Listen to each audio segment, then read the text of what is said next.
પણ તાય એની બહાર કાંઈ નહોતું, પણ તાય હજારો લાખો રૂપિયાના હાર જેવું કહેવાય કે નહીં એનો પ્રેમ. એટલે આ બધી વસ્તુ હતા પછી અંદર રિઝનિંગ કરો વાય ને હાવ ને એ મૂર્ખાઈ છે.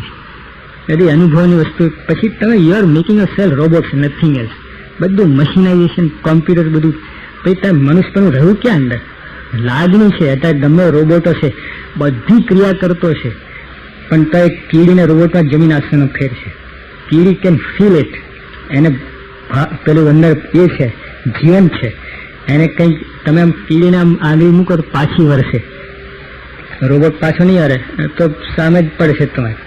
જે રીતે સ્વિચ કામ કરે એ રીતે જ તમે ધણીને મારી નાખે રોબોટ. તો એવું કાંઈ નથી. સ્વિચ દવામાં આગું પાછું થઈ ગયું તો એને જ બોચી પકડે. કીડીને વાત જુદી છે. આ કૂતરા કેટલા ફેથફુલ હોય છે ખબર એના ધણીના. આ ઘોડા હોય છે એના તો ઇતિહાસ આપણે સાંભળેલા વાંચેલા છે કેટલા. એને રોબોટ તો એક માનું છું. અત્યારે જે રોબોટિક હોર્સ હોય આ રિયલ હોર્સ કરતાં ગમે પરફોર્મન્સ કરે, પણ તો રિયલ હોર્સ એ રિયલ હોર્સ. એને સેન્ટિમેન્ટ છે, ભાવના છે, એની ફિલિંગ છે. He can know his lord master. એ આટલા 100 માણસો વચ્ચે ઓળખી કાઢશે કે આ મારો ધણી છે. રોબોટિક હોર્સ શોધી કાઢશે એ તો જેના હાથમાં ચાવી એની વાત ઓછી લો, એ તો એનો જ થઈ જાય. એટલે અમુક વસ્તુ ઉપર પછી આપણે રીઝનિંગ ના હોય. અમુક બધી વસ્તુ એ અંદરનું તત્વ કામ કરતું હોય. તમે જો અત્યારે ડૉક્ટરો છે, ફિઝિશિયન અને સર્જન, આ બે છે. એનું જ તંત્ર કેટલું બધું જાણવા જેવું છે. એમાં કંઈ પાર આવે એમ નથી. એના પછી સાયકેટ્રિસ્ટ આવે છે, બીજા ડૉક્ટરો, સાયકોલોજીસ્ટ ને સાયકેટ્રિસ્ટ. અને પછી એના પછી પેરાસાયકોલોજી આવે છે લો. અને પછી સ્પિરિચ્યુઅલ ફિલ્ડ છે. ત્યાં તમે હવે સમજવા જાઓ બુદ્ધિલાળા, ક્યાં તમને કાંઈ બુદ્ધિ કામ કરે. આ અહીંયા જ કામ નથી કરતી. ફિઝિશિયન ને સર્જન એમાં કાંઈ બુદ્ધિ કામ નથી કરતી. સાયકેટ્રીમાં કામ નથી કરતી. પેરાસાયકેટ્રીમાં કામ નથી કરતી. આમાં ક્યાંથી કામ કરે? અહીં તો અમેરિકાની બનાવ છે કે અમેરિકા એક બાઈ હતી, એનો ધણી છે એ યુરોપ ગયેલો કંઈ ટૂર ઉપર, બિઝનેસ ટૂર ઉપર. પછી આ બાઈને રાત્રે સપનું આવ્યું કે એના ધણીને કોઈ મારી નાખે છે. અને બીજે સવારે તો ત્યાંથી તાર આવ્યો, ફોન આવ્યો, ભાઈ આ તારા ધણીનું ખૂન થઈ ગયું છે, મર્ડર થઈ ગયું છે. હજુ બે કોન્સાઇડ થાય છે. પછી તો જે કરું તો એને પછી આ બાઈએ ચાર્જ લઈ લીધું આખું બિઝનેસનું. 6 વર્ષ પછી આ બાઈને યુરોપ જવાનું થયું. તો ત્યાં ગઈ નથી, એક હોટલમાં બાઈ બેઠેલી હતી. ત્યાં એક માણસ સામે દેખાયો. તો બાઈને કીધું આ માણસને ઓળખું છું. એટલે ત્યાં ગઈને પૂછ્યું કે તમે અમેરિકા આવેલા છો? કે નેવર. તો કે હું કોઈ દિવસ આવી નથી યુરોપમાં, છતાં મને લાગે હું તને ઓળખું છું. સોરી બોલાય તો કહું. પછી આ બાઈ પોતાના ટેબલ પર જઈને ખૂબ વિચારે કે ગમે આ હું ઓળખું છું ખરા, એટલું ફેમિલિયર ફેસ છે. વિચાર કરતા કરતા કરતા કરતા એને સપનું યાદ આવ્યું કે સપના મારા ધણીને મારી નાખતો હતો એ આ ફેસ છે. પછી એને તો CIDમાં બધું આ રિપોર્ટ કર્યો ને મને આ ડાઉટ જાય છે ને આમ 3 મહિના પછી પકડાને એ જ માણસ નીકળ્યો. હવે તમે આને સમજાવો લો, કેવી રીતે સમજાવશો આ બધું? આ તો એક ઇન્સિડન્ટ, કેટલા ઇન્સિડન્ટ છે. આ ત્યાં કેનેડીની જ્યારે ગોળી વાગી સવારે જ એની નોકરાણીએ ના પાડતી હતી. એને 2-3 વાર રોકી એને કે તમે જતા નહીં પ્લીઝ, કે એમ કરો. હા, આપણે એમ નથી કહેતા બુદ્ધિનો ઉપયોગ કરવાનો છે, સાવ અંધશ્રદ્ધાની વાત નથી. પણ એમાંય પછી તમે જ્યાં પછી આપણે અમુક જોવાય પછી એનાથી આગળ પછી જોવાના આપણે વર્તન જુઓ. એમને સ્વાર છે એમનું એ બધું દરેક તંત્ર જુઓ, તમે એમનું પોતાનું વર્તન જુઓ, એમના શિષ્યોનું વર્તન જુઓ, એમના ગુરુનું વર્તન જુઓ. આ બધું જોઈને કહીને પછી આપણે થોડુંક એ કહીને પછી તો એમાં વિશ્વાસ રાખતા થઈ જાઓ. પણ ઠેર સુધી આપણને શંકા કુશંકા રહ્યા જ કરે એ આગળ વધે જ નહીં. અત્યારે તમે ફ્રીજની અંદર તમે આઈસ્ક્રીમ મૂક્યો બનાવવા માટે, એ થોડી થોડી વારે ખોલીને જોયા રાખો. તમે બને આઈસ્ક્રીમ ત્યાં ખોલે પાછું પેલું ઓગળી જાય, પછી બંધ કરો, પછી ઠરે ને પછી ખોલે ઓગળી જાય. ક્યારે આઈસ્ક્રીમ 2 મહિને આઈસ્ક્રીમ ના બને. એ તો એકવાર મૂક્યો એટલે 6 કલાક પછી જોવાનું જ ના હોય. પછી તરત થઈ જાય. એટલે આમાં એવું છે. પછી એ ઇંગ્લિશમાં કહે રોલિંગ સ્ટોન ગેધર્સ નો મોસ. કોઈ પણ જગ્યાએ ગમે ત્યાં જો ત્યાં એક ભાઈ મને કહે કે સાહેબ હું 4 ધંધા મેં કર્યા પણ ફેલ ગયો. મેં કહ્યું ભાઈ ચલો હવે આપણે જરા હવે લાઈન બંધ લઈએ, શું કરું, કેવી રીતે કરું. પછી મેં કહ્યું તમે આ ધંધો ઉપાડો કોલસાનો, તો મનમાં શું તમે વિચાર કરતા? મને સાહેબ થયું કે આ કદાચ નહીં ચાલે, પતી ગયું. શરૂઆત જ ખોટી, 0 થી પછી કેવી રીતે બને? એટલે ગમે હોય શ્રદ્ધા હોવી જોઈએ. પછી ચાલો પેલો કોલસા, બીજો ધંધો કર્યો કે બીજા લાકડાનું કર્યું. તો એમાં સાહેબ મને એમ થયું કે કોલસા ફેલ ગયો તો અમારે કદાચ પતી ગયું. 4 માં એવું રીતે. પછી સ્વામી પાસે લઈ ગયા, કહ્યું આશીર્વાદ બાપા અને આપો, અને કંઈ હવે કંઈ છે એને કહ્યું કે સ્વામી બાપાએ કહ્યું કે હવે તમે જે હવે કરો એમાં મન દઈને કરજો, ભગવાન શ્રદ્ધા રાખજો, અને મહેનત કરવી પડે. એમને કંઈ એક રાતે કંઈ ના બની જાય બધું. અમે સ્વામી કે કેટલા વર્ષોથી ગુરુ રાજી કે તારે રાજી થાય, એમને નથી થયા, એટલે એ બધું કરવું પડે. એટલે શ્રદ્ધા હોવી જોઈએ પહેલાં કે આ જે હું કંઈ કરું છું એમાં ચોક્કસ સફળતા મળશે જ. પહેલાં ઢીલો કરો ક્યાંથી પછી તાર થોટ પ્રોસેસ આખું એવું જ થાય. પછી તમે જરાક સ્લીપ થયો તો તમને એમ લાગે કે આ ભગવાને કર્યું. ભાઈ નથી ભગવાને કર્યું, તું તારી શંકાને લીધે જ લપસ્યો છો. પછી બધા ભગવાન દોષ દેતા ફરીએ એવું ના ચાલે. આપણી શ્રદ્ધામાં ખામી હોય, આપણું આખું એવું જરાક અંદર ડગમગાટ હોય તો આખી ત્યાં વિચાર શ્રેણી બદલાઈ જાય. તો જો એક તમને સારા વિચાર આવે ને એની સાથે સારા વિચારની પરંપરા આવશે, અને એક ખોટો વિચાર આવશે તેની પાછળ બધા ખોટા વિચાર આવશે. તો એક સારું કાર્ય કરવું છે ને તો તમે જોજો બીજા 10 સંકલ્પ થશે કે આપણે આ કરી નાખીએ, આ કરી નાખીએ, આ કરી નાખીએ. અને એક ખોટું કર્યું છે ત્યારે તમને એમ થાય કે હવે પડે, હવે શું, હવે બધું બગડ્યું છે, હવે કાંઈ નહીં, હવે તો બધું કરી નાખવાનું. લો એવું થાય. એટલે આપણું મનનું તંત્ર એવું છે, એક બાજુ જે બાજુ ગબડ્યું એ બાજુ ગબડે છે. એટલે બધું આપણે વિચાર કરીને ત્યાં આવા પુરુષમાં શ્રદ્ધા એ બહુ મોટી વસ્તુ છે. આધ્યાત્મિક ક્ષેત્રે આ બધા દોષો બતાવ્યા છે. એટલે આ દોષો એક નેપોલિયન હિલનું પુસ્તક બહાર પડ્યું છે. મને 7 એનિમીઝ ઓફ હ્યુમન બીંગ્સ બતાવ્યા છે. એને કવર પેજ ઉપર બતાવ્યું છે કે 7 ઘોડેસવાર છે, ભાલા લઈને એક માણસ પાછળ પડ્યા છે. માણસ સાવ દુબળો પતલો છે, એની પાછળ 7 ભાલો લઈને પડ્યા છે. 7 ના એને નામ આપ્યા છે કામ, ક્રોધ, લોભ. આ બધા જે આપણે જો 5 ગણાવીએ છીએ ને સ્ત્રીમાં જે 5 ગણાય એ જ 5 એને જ કહ્યા છે, અને પછી 2 ઉમેર્યા છે એને. છઠ્ઠો મને યાદ નથી, પણ 7મો એક એને કહ્યું કે સસ્પિશન, કુશંકા અથવા તો કોઈમાં વિશ્વાસ નહીં. એ ભયંકર દુશ્મન છે. માણસ કોઈ દિવસ સુખને નહીં પામે. જો તમને શંકા રહી તો બધા પર કોઈ તારો વિશ્વાસ જ ના આવે. કોઈ તારું હિત કરાવશે તો તમને સમજશે કે આ મારું ગળું તો નહીં દાબે. તમને ક્યાંય સુખ આવશે નહીં.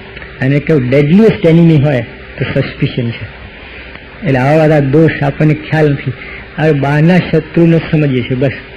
બહાર 1-2 તમે કંઈ શત્રુ બનાવ્યા હોય એને જ આપણે શત્રુ માનીએ. પણ તારા અંદર બેઠા છે, તારા બાપ બેઠા છે બધા અંદર, એક લો તારું ગળું તાણે છે, નાક ખેંચે, કાન ખેંચે છે, આંખમાં આંગળી નાખે છે, તો આપણે સમજ પડતી નથી. અને બીજા બિચારા ત્યાં મિત્ર હોય તો તમને શત્રુ લાગે. એટલે એમાંનો આ એક ક્રોધ છે, આ માન છે, આ સ્વાદની આપણે લવિયા દરજીની વાત કરી, ઈર્ષાની વાત કરી. ઈર્ષા અમે એક ગામમાં ગયા હતા. ભાઈ, અરે ગામ તો નહીં પણ આપણે બોમ્બેમાં દિલેપાલે પેલા ઇન્સ્યોરન્સ કંપની છે, કોલોની છે, ત્યાં પધરામણી ગયા હતા. પછી એક જગ્યા બેઠા અમે, ત્યાં પેલા આ કથા કરતા હતા. એમાં એક ભાઈએ વાત કાઢી કે સાહેબ તમે જો કહો છો ને એવો જ મારો એક પ્રસંગ છે. મેં કહું કહો, બીજાને કહેવાનું અમને કામ આવશે, તમારો અનુભવ છે. એને કહ્યું કે અમે 2 પાડોશી છે. હું આવ્યો છું ને બાજુમાં એક મદ્રાસી ને ઓલા મહારાષ્ટ્રીયન. અમે બંને કે 1200 પગાર મળે છે, બંને સારી સ્ટેટસ.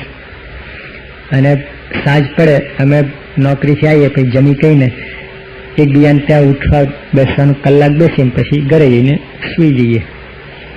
4 વર્ષ સુધી આવું ચાલ્યું.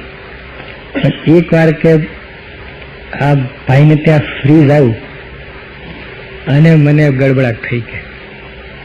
લો, એને થયું કે આને 1200 પગાર, મને 1200 પગાર, મારે 3 છોકરા, એને તો 5 છે, લાવ્યો ક્યાંથી? આ ગડબડ ચાલી.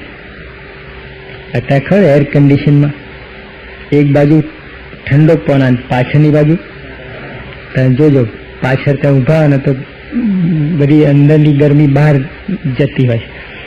એટલે આ ભાઈ ફ્રીજ લાયા તો એને તો બધું બરફ બરફનું પાણી બનાવીને પીને હોઈ ગયો, બધી ગરમી ત્યાંથી આવી આ પાડોશી ત્યાં, અને આખી રાત બગડી એની, ઊંઘ જ ના આવે. બસ એ જ વિચારાય કે આ લાયો ક્યાંથી, આ લાયો ક્યાંથી, કલાક થાય ને જાગે ને લાયો ક્યાંથી? અરે ભાઈ ભૈયા છે ને, મને ઊંઘ જ ના આવે ને. કોક લાવે ને કોક ખાય ને થાળો બરી મારે વચ્ચે. આ કેટલાને આવું થાય છે, ખમી જ ના શકે. કોક બચારો ફરતો હોય સારા લુગડા પહેરી, ઓલા બરે. અરે ભાઈ શું છે તું પહેર લુગડા, આવું થાય. પછી તો ઓલા ભાઈ આવીને બેસે પણ આ ના જાય ત્યાં, એવું થવા લાગ્યું. જેમ કરતા કરતા 6 મહિના થયા પછી તો 2 બંધ થઈ ગયા આવતા જતા. આને થયું કે હવે ઓલો આવતો નહીં, પછી મારે શું જવું. 6 મહિના પછી ઓલા ભાઈ આવ્યા. પછી અમે નાસ્તા તૂટતા, કેમ? ઓલાને ફ્રીજ બગડ્યું તો એટલે આશ્વાસન અપાયેલા કે સોરી મિસ્ટર એક્સ, તમે ફ્રીજ બગડ્યું મેં સાંભળ્યું છે. હા કે ભાઈ આ એવું થયું છે. અરે કે આજના લોકો એવા બેકાર બનાવે છે બધું માલ, આમ તો ડાઈ બધી વાત કરવા લાગ્યો. પણ પછી ઓલો ભાઈ મને કે સ્વામી, મને એમ થયું કે આ ખાલી બગડ્યું કેમ, તૂટી ફૂટી કેમ ના ગયું? સંતોષ થતો જ નહીં, હજુ એમ નવરો કેમ ના થવા? વિચાર કરો, આ જો ભાઈ પાડોશી ના હોત તો પ્રશ્ન થાત. આ એક કોલોનીમાં કેટલા પર ફિએટ ગાડી આવી ગઈ, ફ્રીજ નહીં તો વાંધો નતો આવ્યો ને, પણ ઓલાને ફ્રીજ આવ્યો ને ગડબડ થઈ. અને એમાંય પછી જો પાડોશી હોત ને ઉઠબેસ ના હોત તો કઈ વાંધો ના હોત. જોજો તમે, ઉઠબેસ ના હોત ને કઈ વાંધો ના હોત. શું આવ્યું શું ગયું કોણ પૂછે છે? પણ ઉઠબેસ થઈને એમાં ખબર પડી કે ભાઈ ફ્રીજ લાયા છે, અને ઓલા સામેથી કહ્યું કે આજે અમે ફ્રીજ લાયા છે, અને ત્યાં તો ઓલાને હોરી હરગી. જેમ નિકટનો સંબંધ થાય ને એમ વધારે ગડબડ થાય. ચાલો અમેરિકા 110 માળના મકાન છે, કરો ને ઈર્ષ્યા? ના. પાડોશી ત્યાં કેમ? બસ. અને એ ભાઈબંધ હોય, સગો ભાઈ હોય, ત્યાં વધારે ધડકો થાય. આનું શું કરું કહો? આ દોષને તો માણસો ખલાસ થઈ જાય છે. કેટલા એને પાસે બધું હોય, એને કાંઈ ખામી જ ના હોય તો એને સુખ ના આવે. બોલો, આ દોષના કારણે.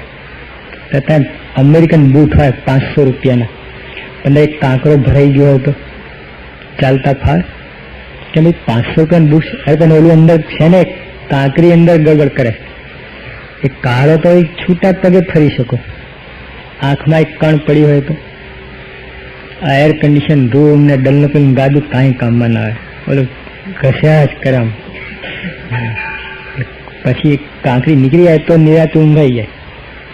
એવા તો મનની અંદર આ બધું ફાંસ ને કાંટા ને કાંકરા બધા ભરાય છે, ઈર્ષા ને ક્રોધ ને આ બધું રૂપી, એ ક્યાંથી તમને ઊંઘ આવે? કરોડો રૂપિયા હોય ગમે હોય પણ ત્યાં સુખ જ ના આવે. એટલે આ બધા દોષ ગયા જાય નહીં. એટલા માટે મહારાજ આપણા જેટલા સંતો થઈ ગયા, એટલા મહાત્માઓ થઈ ગયા, એ લોકોએ આના ઉપર કાબુ મેળવ્યું છે. આ શિવાજી હતા, રાણા પ્રતાપ હતા, એ લોકો વીર કહેવાતા. કેમ? બહારના શત્રુને પચી નાખ્યા. અને આપણા સંતો અંતના શત્રુ કચર્યા, એટલે મહાવીર કહેવાયા. આ મહાવીર જે આપણે કહીએ છીએ ને જૈનમાં, એ આ છે. પણ આપણે કોઈ વિચાર કરતા મહાવીર મહાવીર કરીએ છીએ, બે સાથે બોલીએ એટલે વિચાર આવે જ નહીં. પણ મહાવીર એમ શબ્દ છે. કેમ કે ઓલા બહારના શત્રુ માર્યા એટલે વીર કહેવાયા, રાણા પ્રતાપ ને શિવાજી. અને અંતરના શત્રુ માર્યા એટલે મહાવીર કહેવાયા. એટલે આપણે બધા મહાવીર થવાનું છે, ખાલી જૈન લોકોને નહીં, આપણે બધા મહાવીર થવાનું છે. આમ છે. એના તમે જો નમસ્કાર કેસે લખો, અરિણામ હંતાણમ એવું છે ને. એટલે શું કે જેને શત્રુ માર્યા છે એને નમસ્કાર, અંતર શત્રુ જેને માર્યા છે એને નમસ્કાર. એટલે એ શું જનરલ ટર્મ છે.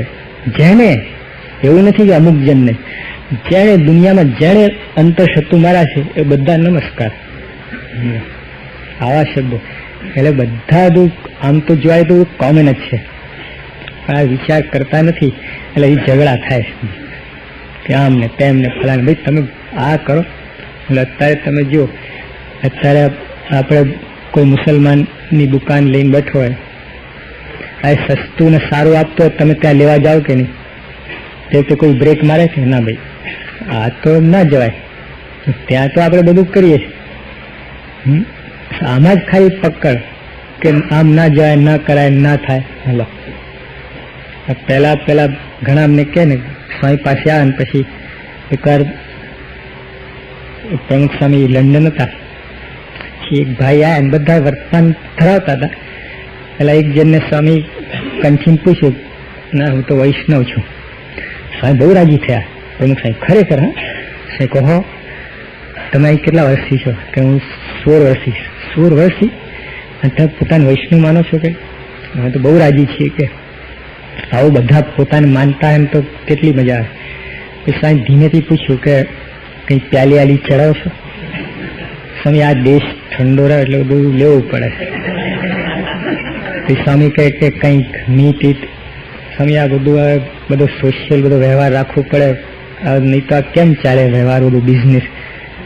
તો સ્વામી કહે કે આ પ્યાલી વખતે મીટ વખતે તમે હું વૈષ્ણવ છું યાદ ના આવ્યું?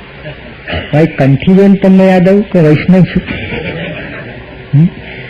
સ્વામી કે જો અમારે તમે કાંઈ અમે વૈષ્ણવ છીએ. સ્વામી કે અમે વૈષ્ણવ જ છીએ, અમે કાંઈ જુદા નથી. પણ તમે આ રીતે વાત કરો છો એ ઠીક ના કહેવાય. તમે આ બે કાઢી નાખો. આ સોનાની થાળીમાં લોખંડની ખીલી કહેવાતો. તમે વૈષ્ણવ પોતાને માનો છો, ખૂબ રાજી છે, અમને ગર્વ છે કે આવા લોકો અહીં છે. પણ આટલું તમે કરો, આ બે વસ્તુ કાઢી નાખો કે તો પછી એ નામ વધારે શોભશે. એટલું પછી આપણે કરવું જોઈએ. એ આપણે વૈષ્ણવ પણ કંઈ આવું બધું લખ્યું નથી. તમે આ વૈષ્ણવ પોતાને માનો છો, ખૂબ જ રાજી, પણ આટલું કરો. પછી ભાઈ બધું નિયમ લીધા ને બધું કર્યું. પછી કહેવાનું શું કે જો બધું આપણે સરખું જ છે, એમાં કાંઈ નવું નથી. પણ આપણે આ બધું જે મૂળ મુદ્દો જતો રહે, બાવાજી હતા તો એના ગુરુ એને આજ્ઞા કરી કે દિગંબર રહેવું, એટલે વસ્ત્ર કંઈ પહેરા જ નહીં, આવી રીતે. તો એ રીતે રહ્યો. પછી પરણ્યા, એ છોકરા થયા, છોકરા મોટા થયા, તો એલું નાગો જ ફરે. પછી એમની પત્ની કહ્યું કે હવે કંઈક જરા લુગડા પહેરો, આ બધા છોકરા બૈરા બધા હવે બધું સમાજ. રંડી કે મેરા ગુરુ કા વચન લેવું, તો શું બાકી રાખ્યું? બૈરા છોકરા થઈ ગયા ત્યાંથી હવે ગુરુનું વચન એટલે આવું આપણે આવું કરીએ છીએ. ગુરુનું વચન તો બધું પાર નીકળી ગયું, ઓલું પકડી રાખ્યું. બસ ગુરુજીએ વસ્ત્ર વિના રહેવાનું કહ્યું છે એ પકડી રાખ્યું, બીજું બધું છૂટ લઈ લીધી. એક બ્રાહ્મણ હતો, પછી એ ચોકો કર્યા, તો ડાબો હાથ બહાર રાખ્યો અને ચોકો આ કામ કરે રાખે. કોઈ પૂછ્યું કે આ पंडित जी आप क्या करते हो? तो कि ये हाथ कुपात्र है इसीलिए. अरे पण जेने લીધે આ કુપાત્ર થયો તો અંદર છે કે એની પૂછ તો રસોઈ અંદર હતી ને, હાથ બહાર રાખી. આવું બધું છે.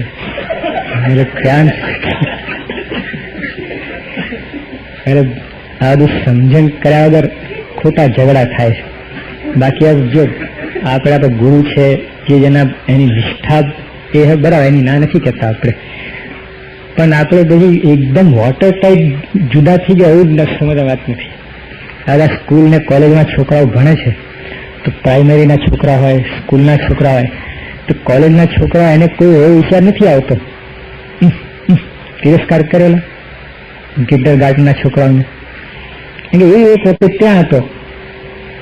એટલે આપણે દરેક આ માર્ગે જેને ભગવાનના શ્રદ્ધા છે બધા એક છે, ગમે એટલા છે, અને જેને ધર્મમાં આસ્થા છે આપણે અધર્મ સાથે યુદ્ધ છે, એટલે બધા ધર્મવાળા ભેગા થઈને અધર્મનો સામનો કરવાનો છે. પહેલા તો આપણે એ કરવાનું છે, એટલે એ રીતે આપણે બધા એક, અને પછી ભગવાનના શ્રદ્ધા બધા એક, અને પછી એમ કરતા પછી કંઈક થોડું ઉપર આવે ત્યાં આપણે પછી જે જેની સ્કૂલ, કોમર્સ હોય, એન્જિનિયર હોય, મેડિસિન હોય, પછી ત્યાં પોતે પછી મેડિસિનનો સ્ટુડન્ટ હોય, એન્જિનિયરિંગના ક્લાસ ભરે ના ચાલે. પછી ત્યાં પછી એને કંઈક પોતાની સાધના માટે અને પોતાને કંઈક પ્રાપ્તિ માટે પછી એક જગ્યાએ સ્થિર રહેવું પડે ને. પણ એને કહીને તમે ત્યાં સ્થિર એટલે બધા જુદા છે ને આમ છે ને તેમ, એવું કંઈ કરવાની જરૂર નથી. એ રીતે આપણે જો મનમાં સમજીએ તો ખોટું છે બધું. હવે બધા એક છીએ, જે જો ભગવાનમાં શ્રદ્ધા રાખીને આગળ મંડ્યા છે, જે માર્ગે ચાલ્યા છે, એ બધા માટે આપણને ભાવ હોવો જોઈએ, અંતરમાં આનંદ હોવો જોઈએ. યોગી આપણે તો કોઈને જુએ તો રાજી થઈ જાય. કોઈ પણ ભગવાન ભજતો હોય, કરતો હોય, ખુશ થઈ જાય સ્વામી. એ કારણે ત્યાં વડોદરા સ્ટેશન ઉપર એક ભાઈ આવ્યા, એ કંઈ નર્મદાની જાત્રા કરવા હતા, એટલે નર્મદાની પ્રદક્ષિણા કરવા નીકળેલા. યોગી આપણને મળ્યા અને પછી સ્વામીને વાત કરી. સ્વામી તો એટલા ખુશ થઈ ગયા, એનો હાથ પકડીને પોતાના માથે મૂક્યો, મને આશીર્વાદ આપો કે આટલી બધી શ્રદ્ધા તો તમે આખી પ્રદક્ષિણા કરશો કે 1400 માઇલ થઈ ને, 1500 માઇલની પ્રદક્ષિણા થાય. સ્વામી કે તમે ખાશો ક્યાં, કે બધે જ્યાં જઈને લાકડા વીણીને રાંધવાનું, ભિક્ષા માગવાની. એટલા ખુશ, આટલો દાખલો કરશો તમે. પછી સ્વામી બાપા વડોદરા સ્ટેશનથી સુરત જતા હતા, તો આખે રસ્તે સ્વામીને યાદ કર્યા છે. થોડી વારે બાપા પોતાના ચશ્મા નીચે મૂકીને ટપાલ વાંચવાનું બંધ કરીને પછી મને વાત કરે. બોલો કેટલા શ્રદ્ધાળો, બોલો કે આખી નર્મદાની જાત્રા કરશે. તો જ્યાં નર્મદા નદી આવે ને ભરૂચ આવ્યું ગાડીમાં જતા, બાપા તે તેને ફરી એને યાદ કર્યા. બાપા કે ધૂમ કરો, એની જાત્રા સફળ થાય કે વિચાર કરો. અને આપણે તો દુઃખ મારી બીજી વાત નહીં, એમ બહાર ચડાવવાનું છે બધું. અરે અંદર લો, આ તો ઠીક, પણ એક જ ગોળના બે શીશ ઝઘડે તો બીજા તો ક્યાં વાત છે. અંદર જ આપણે સાહેબ કે સમ સુરત ભાવ એકતા રાખો. નહીં હું કોઈ ઓછો છું, એ શું સમજે? લો એ શું સમજે? એ અહીં નહીં, સત્સંગમાં એ વસ્તુ નથી લીધી. રામકૃષ્ણ પરમહંસ સાથે બે જણ ઝઘડતા આવ્યા. હા, બે એમના શિષ્યો, બે સેવાભાવી, 2000 રૂપિયાની સેવા કરેલી. અને એક કહે કે હું મોટો, તો એ લોકો હું મોટો, ભાઈ પોતાની સેવા ગણાવે, મેં આટલા $, આપ્યા, આટલા કર્યા, આમ કરું, આ મકાન બંધાવ્યું, આ કરું, પારાયણ કરાય, તો એ લોકો પોતાનું લિસ્ટ ગણાવે. પછી આપણા જેવા બધું જુએ ખરા બેને, પણ શું પછી કાવલાન મોટો કે કાવલાન મોટો કે પછી બંને કંઈ મજા ના આવી. એટલે રામકૃષ્ણ પરમહંસ પાસે પહોંચ્યા અને પોતાની સમસ્યા મૂકી. અમારો આ પ્રશ્ન છે, આ પ્રશ્ન છે, આ અંતર સાધના માટે કોઈ પ્રશ્ન નથી, આ કચરો. એ તો ચાલો ને. પછી શું છે કહો? તો કે જો મેં આટલી સેવા કરી છે, ઓલા ભાઈ કે મેં આટલી સેવા, મારા બેમાં મોટો કોણ એ તમે કઈ આપો. રામકૃષ્ણ હસ્યા કે આમાં શું કે, આમાં શું મોટી વાત? જે બીજાને મોટો સમજો મોટો, કે જે બીજાને મોટો સમજો મોટો. શું તમે ઝઘડો કરો ખોટો? એટલે પછી તોલાને ચમકાવો થયો, તો કે હાથ મોટા, તો લોકો હાથ મોટા, તો પેલા હાથ મોટા, ગાડી રેસમાં ચાલી. આવું છે. એટલે સત્સંગમાં તમે ખરેખર એટલી નાની નાની પંક્તિઓ છે કે જરાક જો આપણે આમ સમજ થઈ જાય તો આનંદનો પાર ના રહે, અને નહીં તો દુઃખનો પાર ના રહે. બધી સેવા કરવા છતાં તમે બરતરા રહ્યા કરે. લો એ ભાઈ બધા મોટા છે. ચેસ્ટરટને લખ્યું છે, લોર્ડ ચેસ્ટરટન થઈ ગયા, એને પોતાના દીકરાને એક કાગળ લખ્યો, પત્ર. તેમાં એને લખેલું કે આપણે અહીંયા છીએ ને, 1 માઇલ ઉપર કોઈ માણસ હોય એ તમને નાનો દેખાય કે નહીં? 1 માઇલ ઉપર તો ખાલી એક બિંદુ જેવું દેખાય, પણ એને કહ્યું son don't forget to him you also appear same. એ ત્યાંથી તને જોતો હશે તું નાનો લાગતો હશે એની નજરમાં, છે કે નહીં? આપણે અહીંથી 1 માઇલ ઉપર માણસ નાનો દેખાતો તો એની નજરમાં તમે કંઈ મોટા દેખાણો. એટલે તમે જો બીજાને નાના સમજતા હો તો એની નજરમાં તમે નાના છો. જ્યાં યોગી આપણને પ્રમુખ સાહેબ દરેકને મોટા સમજતા. કોઈ પણ નાનું બાળક હોય ને ગુરુ કઈ બોલાતા છે, આ બધા ગુરુ આયા કે લો, ગુરુ કેમ નતા આયા લો, ગુરુ શું વાપરે? તો એક જણ એકવાર હવે ખરી વખતે યુવકે પૂછ્યું, બાપા તમે બધાને ગુરુ ગુરુ કેમ કહો છો? અમે નાના નાના છીએ, તમારા સેવક છે તો તમે ગુરુ કહો છો? કોઈ સેવક થયો જ નથી ને કે બધા ગુરુ થઈને જ ફરે છે, એટલે શું થાય? આવું છે. એટલે આપણે ભગવાનને પગે પડવા એટલે માથે પડ્યા છે, ગુરુને પગે પડવા એટલે માથે પડ્યા છે. પગે પડો માથે પડવાનું રહેવા દો. એટલે એવું છે. એટલે જો આપણે એમની થોડીક આજ્ઞા પાડીને કંઈ સમજી શકીએ તો કામ થઈ જાય એવું છે. એટલે અદ્ભુત સત્સંગ છે, અદ્ભુત જ્ઞાન છે, આનંદનો પાર નથી. બોલા સત્સંગની અંદર કાંઈ પૈસા છે ને કાંઈ જરૂર નથી, છતાં તમે કરોડપતિ જે આનંદ ના એવો આનંદ ભોગવી શકો એવો આ સત્સંગ છે. પણ થોડી થોડી કલમ છે, જે થોડીક આપણી બાંધછોડ કરીએ ને કામ થઈ જાય. પણ બધા પોતપોતાની પકડને ગાંઠ બાંધીને બેઠા હોય તો કાંઈ ના થાય. એક મિયાજી હતા, એ રસ્તે જતા હતા, થોડા થાક્યા, તો એક ગાડું જતું હતું. એટલે મિયાજી કહ્યું કે પટેલ જરા મને થાક લાગ્યો છે, આ ગામ સુધી જવું છે, મને બેસાડો ને. આવો કે બેસી આવો. આ પેલો કપાસનો આખો ભાર બાંધેલો. એટલે મિયા ઠેઠ ઉપર ચડ્યા. પછી ઓલા કહ્યું પટેલે કે મિયાજી નાડું પકડી રાખજો. પેલું દોરા બાંધ્યા ને તો એને પકડાય, પેલા આ નાડું પકડ્યું. પછી વચ્ચે ખાડવા, મિયાજી ગબડ્યા ઉપરથી નીચે. અરે રે અલ્લાહ અલ્લાહ અલ્લાહ. પેલા કે પટેલ કે ક્યાં હુઆ? અરે કે આ ગબડો કે? તો પટેલ કે મેં કહ્યું તો નાડું પકડી રાખજો. કે અભી બી પકડાય, હજુ પકડ્યું છે નાડું, કે છોડ્યું નથી. કે અરે કે આ નાડું નહીં, આ ગાળા નાડું પકડવાનું. તો આપણે આપણું નાડું પકડી રાખે ને પછી ધમાલ થાય, બાજમ બાજી થાય. ભાઈ એ નાડું નથી પકડવાનું, આ નાડું એ કેમ કરો, આપણું મન કેમ નહીં. એટલે આ રીતે જો આપણે વર્તીએ કંઈક તો આપણને લાભનો પાર નથી. સમજાય ને તો આવા ગુરુ મળ્યા, આવો મનુષ્ય દેહ મળ્યો, આપણી આટલી બુદ્ધિ, આટલી આવડત, આટલા બધા આપણે બુદ્ધિશાળી. આજે ગાય ગમેલું ઉત્તમ પ્રાણી છે બોલો, પણ ત્યાં રામ નામ ના લઈ શકે. એની પૂજા થાય છે ગાયની, તો રામ નામ ના લઈ શકે. અત્યારે જંગલી આદિવાસી અથવા પિગ્મીઝ જેને એને પકડીને લાવો અને 2 દિવસ શીખવાડો તો રામ નામ બોલતો થઈ જાય. આટલો ફેર છે મનુષ્યને પશુમાં. એવા મનુષ્ય આપણને મળ્યો, અને છતાંય થોડી આ નાડું પકડી રાખી છે આપણે, એટલે ઘણી પ્રાપ્તિ નહીં, ગોટાને ધડાધડી થાય છે. તો ઉપરથી ગબડીએ ને પછી ખાડામાં પડીએ ને બધું થાય. એટલે બધું મૂકીને એકબીજાને મોટા સમજો, એકબીજાને મહિમા સમજો, એકબીજાને પ્રેમ રાખો, બધાનું હિત ઈચ્છો. આ નાની કલમો છે. આ કર્મ તમે એ સત્સંગ છે. સત્સંગ કઈ બહુ મોટી વાત નથી. શિમલા એ ગયે તો સત્સંગ એવું કાંઈ નથી. આ નાની કલમ જો રહી શકે, અને ભગવાન તો એના ઉપર જ રાજી. શ્રીજી મહારાજ બેઠેલા હતા, આખી સભાને મહારાજે પૂછ્યું કે દાદા ખાચરના કોઈ ગોલા ખાશો? બધા એકબીજાને સામે જોવા લાગ્યા. કોણ હા પાડે છે? લો, કોઈ હા પાડે નહીં. મહારાજ કે પર્વતભાઈ હોય તો હા પાડે. એટલા પર્વતભાઈ આયા. મહારાજ કે પર્વતભાઈ દાદા ખાચરના ગોલા ખાશો? હા મહારાજ, બૈરા છોકરાના ગોલા તો છીએ જ. બોલો કોણ નથી? એટલે પર્વતભાઈ કે મહારાજ બૈરા છોકરાના ગોલા છીએ જ. કે હા, દાદા ખાચે જ્યાં ભક્તો ઉત્તમ એના ગોલા થયો તો લાવો છે, મોટા ભાગ્ય હોય એને બને. કારણ કે જાઓ છે તે અમારી પાસે નહીં. પરતભાઈ પ્રેમથી પાસે ગયા, કેફમાં મૂંઝાયા નહીં જરાય. તો ઓલા બધા આગે બેઠે ને ખુશ થયા. જોયા આપણે ક્યાં ડાયા, આ પરતભાઈ ઓળો ઉત્તર તો મારે કાઢ્યા અમને. અને આપણે કેવા આમ બધા સમજીએ છીએ, કેવા જ્ઞાની છીએ. તો મહારાજ ઉભા થઈને પરતભાઈ પાસે જે નીચે બેસી ગયા.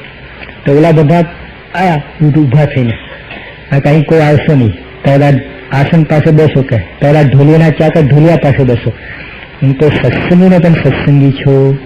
લો કે દાદા ખાચરના તો ગોલા શું, હું તો ગમે સત્સંગ એની ચરણ માથે ચડાવ. હા બોલો. એટલે કહેવાનું છે કે આપણે પણ કરવાનું આ છે.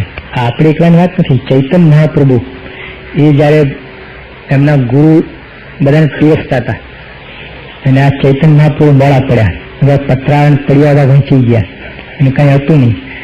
અને આ ચૈતન્ય મહાપ્રભુ મોડાયા તો એક હરિભક્તના જોડા લીધા, એની અંદર દૂધ પાક લઈને પી ગયા. તેમના ગુરુએ પછી બધાને કહ્યું કે જો આ છે આ માણાના 108 મણકાઓ છે, પણ આ મેળને ઠેકાણે છે. આ ચૈતન્ય મહાપ્રભુ અત્યારે મેળ હોય છે ને એને ઠેકાણે ગણ્યા. ગુરુ નાનક હતા. ગુરુ નાનક એમને બધાને પૂછ્યું કે તમે ગુરુ થાવ તો શું કરો? તાર શું કહ્યું? એક કહે હું તો બધાને કંટ્રોલમાં રાખું કે. બીજા કહ્યું કે જો આજ્ઞા ના પાડે ને ભગવાન ના ભવે તો ચામડી ઉખાડી નાખું. ત્રીજાએ કંઈ કહ્યું, ચોથાએ કંઈ કહ્યું. ગુરુને કંઈ સંતોષ ના થયો.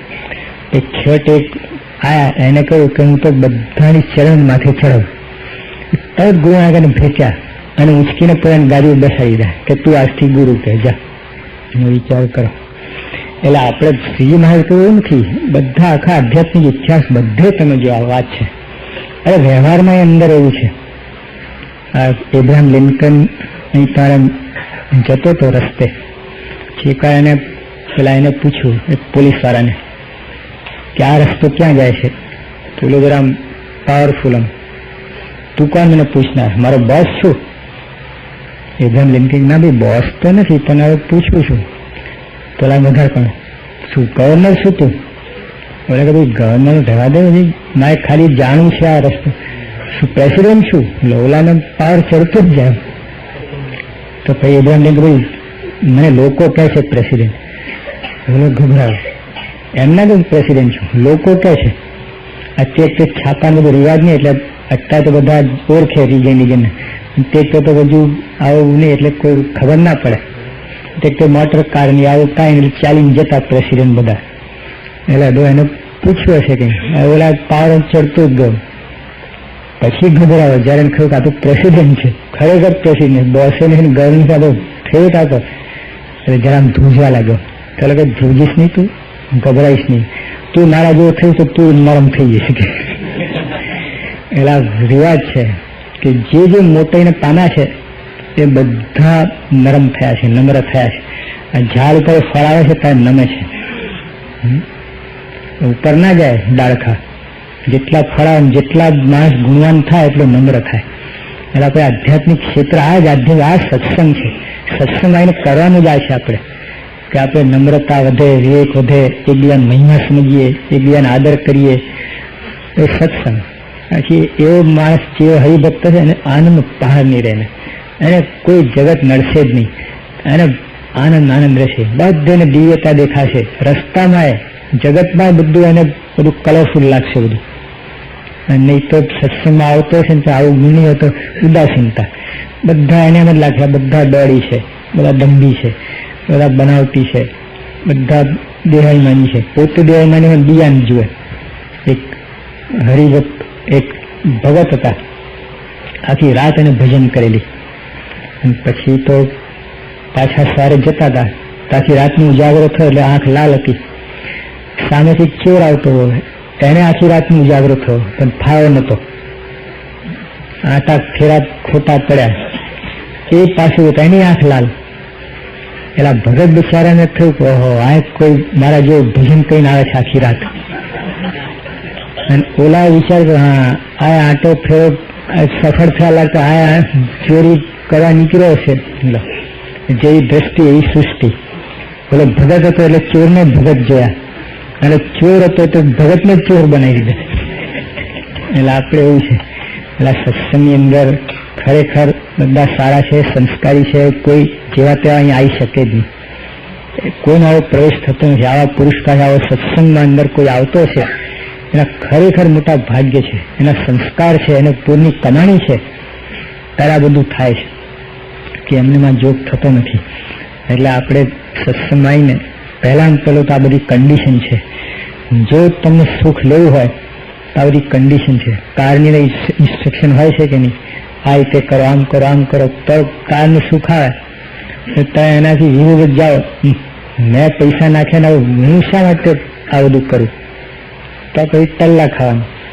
આપણે અહીં સત્સંગની અંદર આવ્યા છે, આ એ આપણા ભલા માટે છે. એમને કંઈ આ લોકો એમ કન્ડિશન કરે એવું નથી. આ એટલે કે બહારના જે કંઈ આપણને કહેતા છે, હોલની વપરાશ હોય, આ બધું નથી એમ કન્ડિશન, ભાઈ આ રીતે કરવું, આ રીતે કરવું. તો એ બધાને આપણને સુખ થાય ને બરાબર સુખ આવે એટલા માટે તો ભગવાને બધા કાયદા કર્યા છે, એના બધા કન્ડિશન છે. હવે આપણે વિચાર કરીએ ને આપણે આપણી રીતે બસ બોલો હું સમજે કે આ વિચાર થાય એની સાથે બધું બંધ થાય. ખંભાથી તારા વાગી ગયા, સુખ માત્ર ઉપર તારું વાગી ગયું. તમે પછી તમે ગમેલું જ્ઞાન કરો ને જ્ઞાન સાંભળો ને બુદ્ધિ લડાવો ને તમે કાંઈ નહીં, પછી બધું બંધ થઈ ગયું. પણ એક વાર બધા પ્રેમથી આદરથી ખુલ્લા હૃદય ઉદાર દિલથી બેસો, બધાનું ગુણગ્રહણ કરો, બધા સારા છે મોટા છે. પછી તે સત્સંગ આપણે શરૂઆત કરીએ પછી તમે જો આ શબ્દો એક એક શબ્દો પકડાશે તમને, અને એક એકના અર્થ સમજાશે, શું ચાલે છે બધું તમે વાતાવરણ પકડી શકશો. અને જો આવું નહીં હોય, આની અંદર આ એક જ વાયર અંદર છૂટું પડી જાય, આ બધું કનેક્શન છે $1,00,000 હોય તો બોલે નહીં. એક જ જરા કંઈ વાયર જરા ખસી ગયું, એક દોરો વધારે નહીં, હા બધું બંધ. જો આમાં એવું છે કે આપણે આવો સત્સંગનો જોગ મળ્યો છે, ખૂબ રાજી થઈને સમજીને થોડો ખપ રાખીને આ લોકમાં આપણે ગરજ રાખીએ છીએ. કેટલી ગરજ હોય છે, અને જેમ બોસ તમને કહે ત્યાં તમે કરો છો બધું જ આમ. એટલે જેમ ત્યાં છે એમ અહીંયા આપણી થોડી ગરજ રાખીએ, આમાં ફાયદો છે, કરવાનું છે, કરવા જેવું જ છે. એવું બધા ભેગા થઈએ, એક એવું કોમન ગ્રાઉન્ડ બનાવી દેવું કે બસ અંદર કોઈ આ લોકોનું તત્વ જ ના આવે. બસ બધા પુરુષો પાસે એમના દાખલા દ્રષ્ટાંતોનું જીવન જુઓ, વાંચો, સાંભળો, અને આપણે ઘણું જાણવા મળશે. એટલે એ રીતે આપણે સત્સંગ કરીએ અને આ રીતે રવિયાની સભામાં આપણે બધા ભેગા થઈએ. સમય કાઢવો જ એના માટે. સ્વામી કહેતા $25,000 નફો જતો કરીને પણ રવિયાની સભા કરી. આટલો બધો સ્વામી ભાર મૂકતા. એનું કારણ છે આ રોજ આપણે કચરો નથી વારો કરતો. હમણાં જમણવાર થશે ત્યાં પેલો વેક્યુમ ફેરવશે ઉપર, તરત જ ફોલોઅપ કરવું જ પડે, નહીં તો હજી એનું બધું લગદાય ને બધું ચીકણું થાય બધું. તો અહીંયા એવું થાય, અઠવાડિયામાં તો કેટલું ભરાઈ ગયું હોય, અને પછી તમે વેક્યુમ ક્લીનર ફેરો નહીં તો પછી શું દશા થાય. પછી આ ચશ્મા તમે સાફ કરતા રહો થોડી થોડી વારે, નથી કરતા. અહીં તો ધૂળના બહુ પ્રશ્ન છે નહીં, ક્યાંય કરો છો. આ દેશમાં તો તમારે થર જામી જાય પેલા નહીં આમ ગ્લો કહીને પછી આમ ખસતા હોય. એટલે બધે તમે આ કરો તો સત્સંગ નહીં કરો ને અંદરની કચરો કાઢવા માટે કાંઈ નહીં. આ કરો જમવા થર જામી ગયા છે.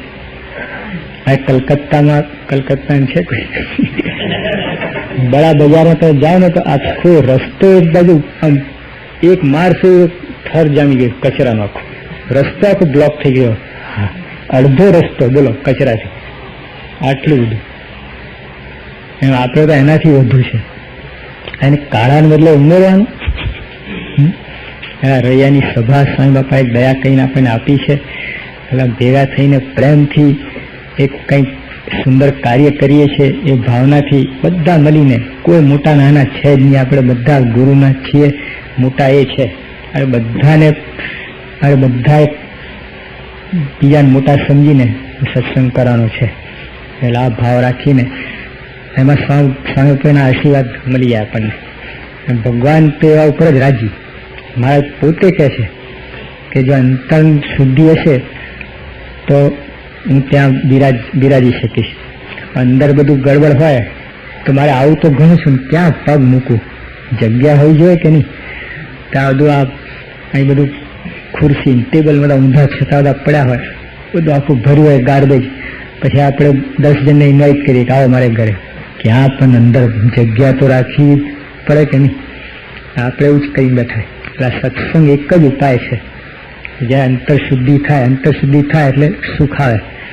અંતર જેટલું બધું કચરો ભરે છે, બહાર કચરો આપણને દુઃખી કરે છે બોલો, તો અંદરનો કચરો દુઃખી ના કરે. એટલે એના માટે આ સત્સંગ છે. It's a must. ગમે એટલો મોટો જ્ઞાની હોય, ધ્યાની હોય, સાધુ હોય, સદગુરુ, પણ દરેકને સત્સંગ કર્યા છૂટકો જ નથી. બધાને પોતાનો કચરો ભરાતો જ હોય છે. અહમનો ને મમત્વ ને મારું તારું ક્રોધ ને કપટ ને દગો બધું થઈ જ જાય. અઠવાડિયામાં તો કેટલો ઢગલો થઈ જાય. એટલે આ બધું આનાથી બધું આપણું શુદ્ધિકરણ થાય. એટલે યોગી આપણને એક સરસ રસ્તો બતાવ્યો છે. એટલે આપણે આ બધા કરીને એના માટે જે કંઈ કરવું પડે, થોડો ઘસારો થાય સમયનો પૈસાનો, પણ એ લાભમાં છે. એક રૈયાની સભા ભરશો તો એના માટે જે તમને ખર્ચ કરવું પડશે એનાથી 100 ગણું વળતર મળશે. એ દેખાશે નહીં તમને કઈ રીતે મળે છે, પણ મળશે. એટલે આપણે આ સભાને જે રીતે ના માનતા, સમજાય ના સમજાય, ગમે ના ગમે, પણ તરત પહોંચી જવું. ઘણી આપણને નથી ગમતું. જોબ કોને ગમે છે? તરત પહોંચી જઈએ છીએ, હાજર. ઘણા તો ભાઈ હવે અમને બે જણે કહ્યું કે મારી લાઈફનું જોબ છે જ નહીં, આ એમ ફલાણા એન્જિનિયર, મારે ત્યાં તો ખાલી આ જ કરવું પડે, કાર્ટૂન ઉપાડવા પડે. તો પછી ના જાઓ તો જવું પડે ને. તમારી લાઈફનું તો કામ નથી મળતું તો શું કામ જાઓ છો? શું થાય પછી? આ જેના માટે આવ્યા છે એ તો કરવું પડે. જો કેટલા ગરજવાન છે ભાઈ. જે હોય, જે એન્જિનિયર છો ભલે પછી આ કન્સ્ટ્રક્શન ના મળે, જે પણ કરવું પડે. કેટલી ગરજ. તો એના તો એવું કંઈ છે નહીં. આ તો એટલું સુંદર પવિત્ર વસ્તુ છે. આની પણ થોડી ગરજ રાખીને આપણે આ સત્સંગ માર્ગે ચાલીએ જ. પ્રાર્થના સજાન